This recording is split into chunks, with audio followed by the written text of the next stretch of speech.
how my family is doing and if my close people are safe and okay.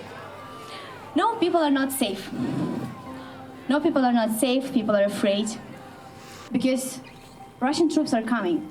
For me, it's the new norm to see my small sister crying that she has to sleep in the basement. And no, I am not in Ukraine right now, but my friends, my sister and my family are. No, I'm not in Ukraine right now. But my life stopped to be normal 9 days ago.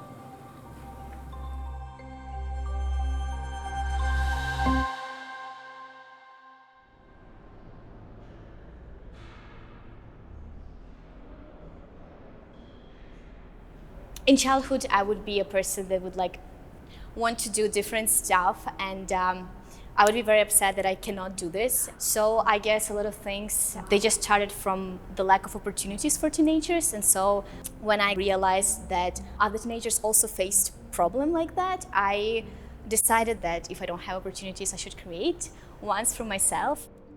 I was growing up in a very small town. It is in Lviv region, which is like Western Ukraine, really close to Poland. A lot of my peers, we stuck with this problem of being trapped. School also doesn't give you really a lot of opportunities. Like, we don't have the concept of clubs in our school. When I was 14, I started seeking different opportunities on national level. So I got to be in different leadership programs like Young Agents of Change or Leadership Academy. And so I co-founded a branch of national organization called Foundation of Regional Initiatives, where my peers and I, we would try to do different social projects in my town.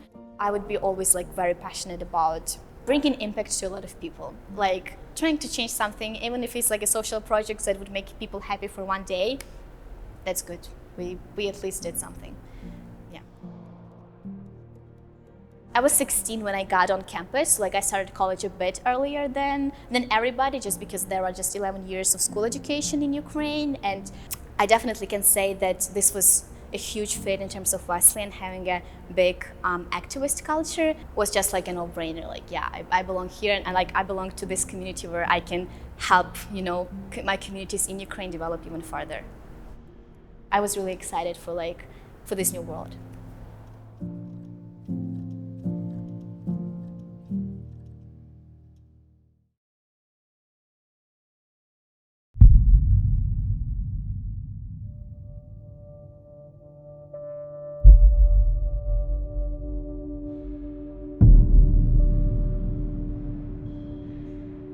It was 5 a.m. in Ukraine.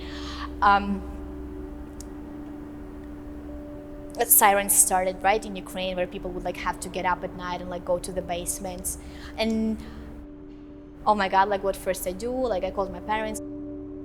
It hit me that it's probably worth starting, because talks about it would be going on for a month. Some part of me and a lot of people would believe that all of this is kind of a bluff and just trying to, keep country under fear.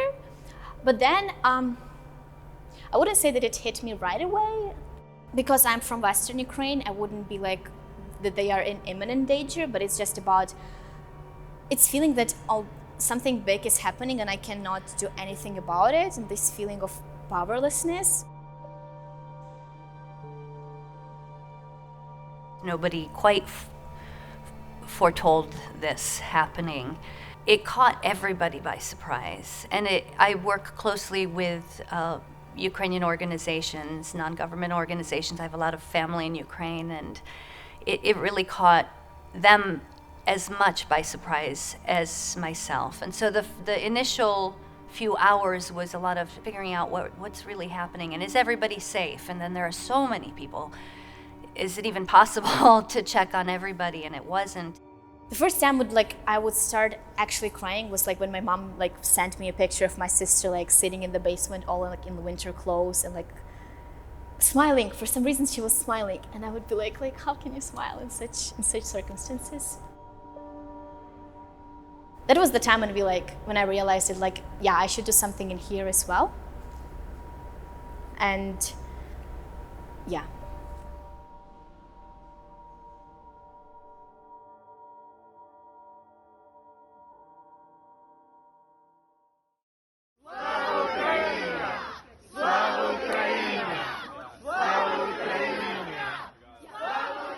I must say that rally was easier to organize than I expected.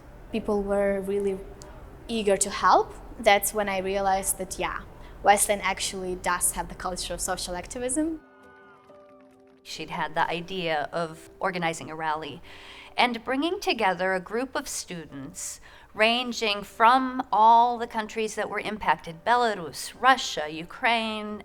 So she managed to corral not just our international students, but also our American students and effectively communicate to our campus the urgency and the closeness of what was happening, that this really does matter to us. I'm really thankful to all of the people that helped me, because back in Ukraine, when I would try to do something, I was used to people being against my initiatives, and in here people would be like, yeah, let's do this, such a great idea, what can I help you with, here are the funding for you, just tell me what we need to do. And at this time, that's what really helpful for me. We are gonna provide space for people who are affected by this war to speak. And we are going to have fundraising, even if this is a rally, because this was important for me. I need to have something that I can send to Ukraine and that I can send to people.